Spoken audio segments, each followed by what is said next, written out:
Estamos con María Elena Mansur, técnica universitaria en minoridad y familia, y con Agustina Arancibia, quien es psicóloga. Ellas pertenecen al PPMI, Programa Provincial de Maltrato Infantil, que están ubicadas ustedes aquí en el Hospital Perrupato. Y vamos a estar tocando un tema importante que tiene que ver justamente después de un hecho que se dio a conocer a nivel nacional, de un caso justamente en La Pampa. Queremos conocer cómo es el trabajo aquí específicamente en Mendoza y aquí en el departamento de San Martín. Estamos ubicados en un hospital, ustedes están en un hospital, pero no necesariamente los casos vienen vinculados al hospital, sino que ustedes ya tienen actúan en toda la región, en todo el departamento, en todas las áreas, ¿no? Pero bueno, cuéntenos un poquito cómo son esos mecanismos que ustedes inmediatamente tocan y dan justamente con un caso de estas características. Bueno, en realidad las situaciones de maltrato pueden ser físicas, psicológicas, abusos sexuales hacia las infancias o adolescencias y un síndrome complejo que se llama el síndrome de Munchausen, que son generalmente las situaciones que nosotros trabajamos y las situaciones de negligencia por maltrato, no es diferente a la negligencia por falta de cuidados básicos.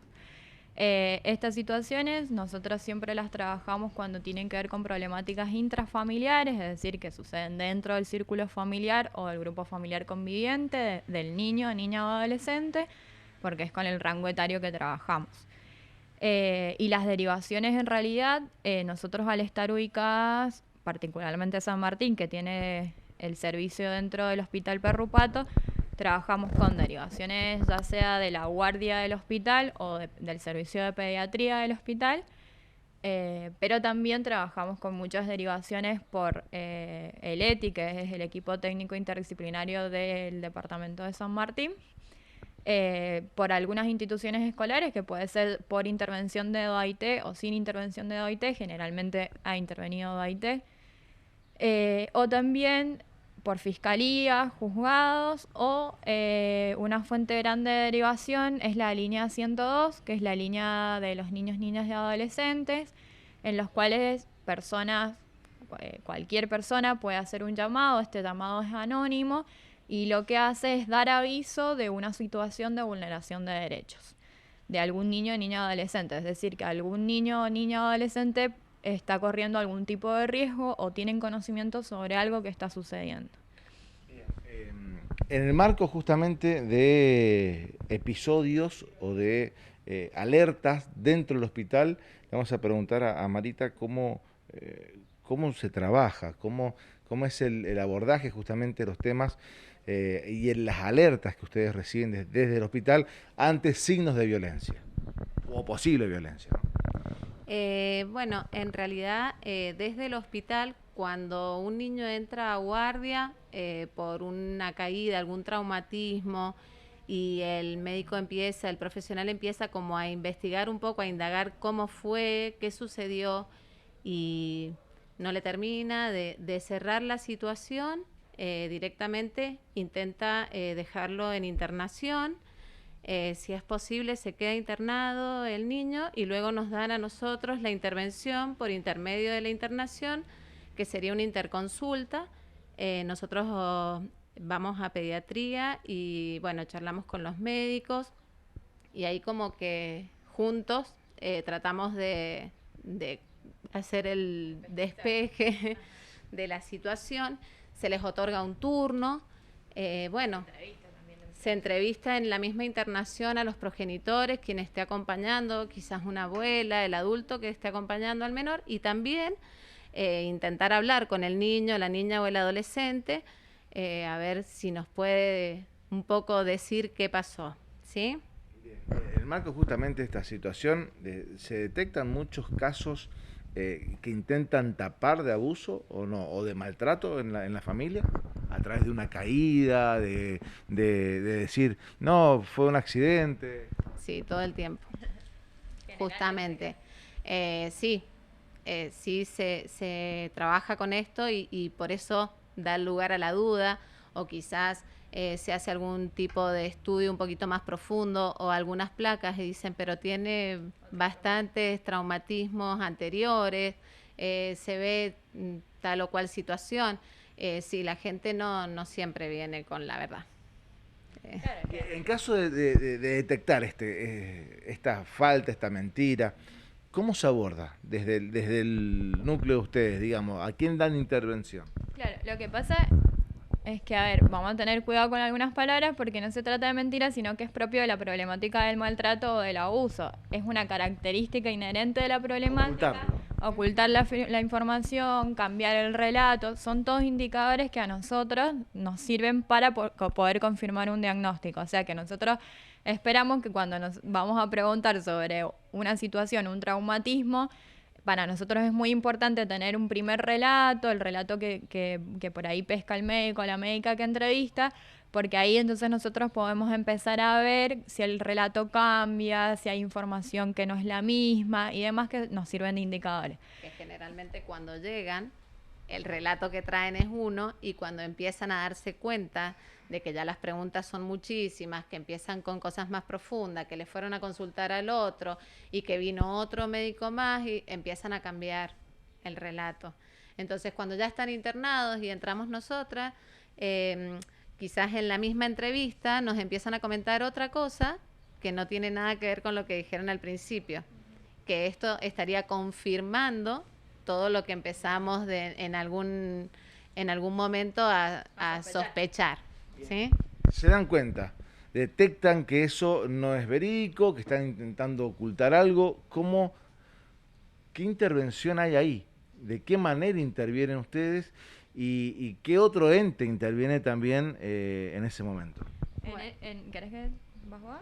Sí, bueno, lo primero que se hace, si es intrafamiliar, es darle intervención a ETI, porque ETI va a tener que tomar una medida de protección. ¿Qué es la ETI? El ETI es un equipo interdisciplinario.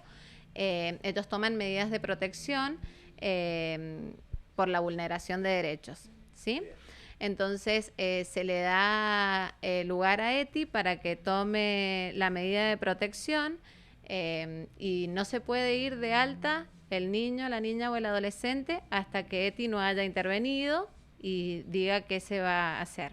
Después, sí. Se evalúa, por ejemplo, la convivencia o no con quien vulnera o quien agrede. Si nosotros tenemos un papá o una mamá que vive con el niño o la niña que ha sido, y que es el que maltrata, ETI sí o sí tiene que intervenir porque entendemos que si ese niño o esa niña vuelve al hogar, sigue en riesgo. Es un riesgo de vida mucho mayor. Entonces, ahí ETI interviene tomando medidas de protección. ETI y PPMI trabajan los dos en las problemáticas de maltrato infantil y de abuso como a la par.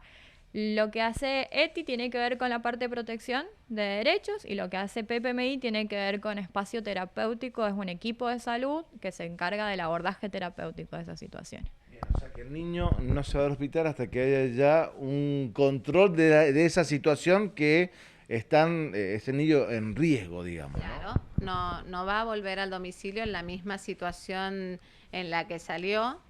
Se va a tomar una medida y nosotros le otorgamos un turno para empezar a trabajar acá desde este espacio con el niño, la niña o el adolescente.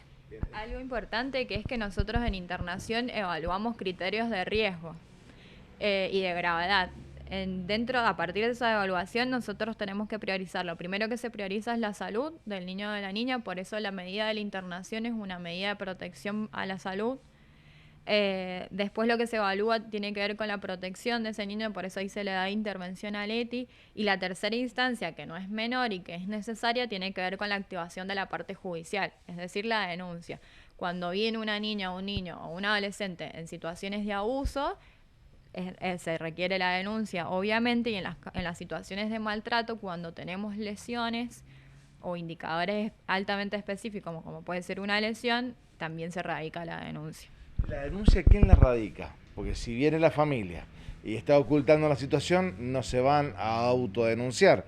¿Quién realiza esa denuncia? En realidad, siempre, por ejemplo, generalmente quien acompaña a la guardia no es quien agredió. Generalmente, no sé, viene la mamá con el niño y ha sido el papá. Entonces se le explica a la mamá de la situación que hay que hacer la denuncia.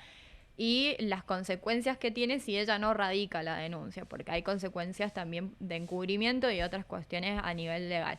Si no accede a hacer la denuncia, el primer profesional o la primer profesional que toma conocimiento de la situación es quien tiene la obligación de radicar la denuncia. Es muy importante, es algo que generalmente produce miedo o produce algo a los profesionales que por ahí hace que no llegue esa instancia y que sean otras instituciones, por ejemplo nosotras, quienes debemos hacer la denuncia, pero en conocimiento de lo que ha sucedido y de todo esto si que... el niño llega al hospital con esta situación y la mamá no quiere hacer la denuncia, siguiendo el ejemplo que dio Agustina, sería el profesional que escuchó el primer relato o el que se da cuenta, el que tiene que hacer la denuncia, el médico que está de guardia. Y bueno, y si no, bueno, como dijo Agustina, y si pasara en otra situación que no es propia del hospital, que puede ser en el colegio, que la seño ve que tiene una marca o el niño se lo manifiesta, es el docente quien tiene que hacer la denuncia. Bien, aquí vamos a aclarar esto importante, porque si bien ustedes están ubicadas aquí en el Hospital Perrupato, el PPMI trabaja a nivel provincial. Hay una línea telefónica en la cual derivan todos los casos hacia ustedes, ¿no? Ya sean de escuelas, ya sean del hospital, incluso personales, ¿no? De denuncias personales. No. No. No. En realidad, la línea 102 es una línea que está dentro del programa del PPMI, es una línea telefónica de llamado anónimo. Entonces, Por ejemplo, un la vecino, vecina. claro, un vecino, una Digo, vecina. de particulares que pueden llamarle haciendo la denuncia. Totalmente. Pero escuela, por ejemplo, no hace llamado al No 102. es una denuncia, es un aviso. O sea, llamo para Una alerta. avisar. Exacto. Entonces, se puede dar o no. Hay gente, lamentablemente, que utiliza la línea para no, pero la línea va a escuchar, va a tomar nota de todo y lo va a derivar inmediatamente a donde considere según lo que están informando. Pero no es una denuncia. La denuncia se hace en fiscalía. No es lo que estábamos hablando recién. Bien. Interesante saber eso de la línea 102 para maltrato infantil. Es anónima, y gratuita y que pueden llamar. Pueden llamar los niños, no hace falta tener créditos en los teléfonos ni nada. O sea, si te están maltratando y marcas el 102 y avisas que te están maltratando. ¿Se dan muchos casos de esto, de que los propios niños hagan denuncias? No denuncias, repito, esta alerta. Por ahí más en las adolescentes y en las situaciones de abuso. Suele por ahí surgir más, pero no porque no es una característica que el niño pueda activar por ahí ese tipo de protección. ¿Qué mensaje le darían al vecino, a aquel que lo están mirando, ante esta situación?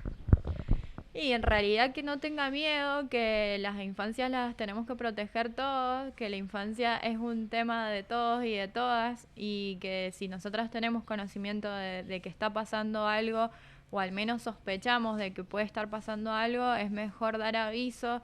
Esta línea es muy importante porque al mantener el anonimato también baja un poco la paranoia de la gente de que después se puedan tomar represalias contra ellos o contra ellas.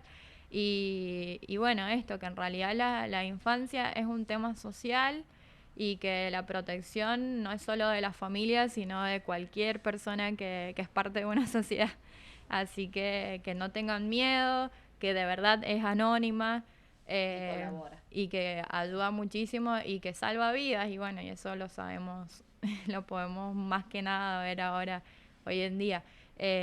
Sabemos que es difícil hablar de esto porque son situaciones muy complejas y que entrelazan muchos factores, pero es responsabilidad también de la sociedad.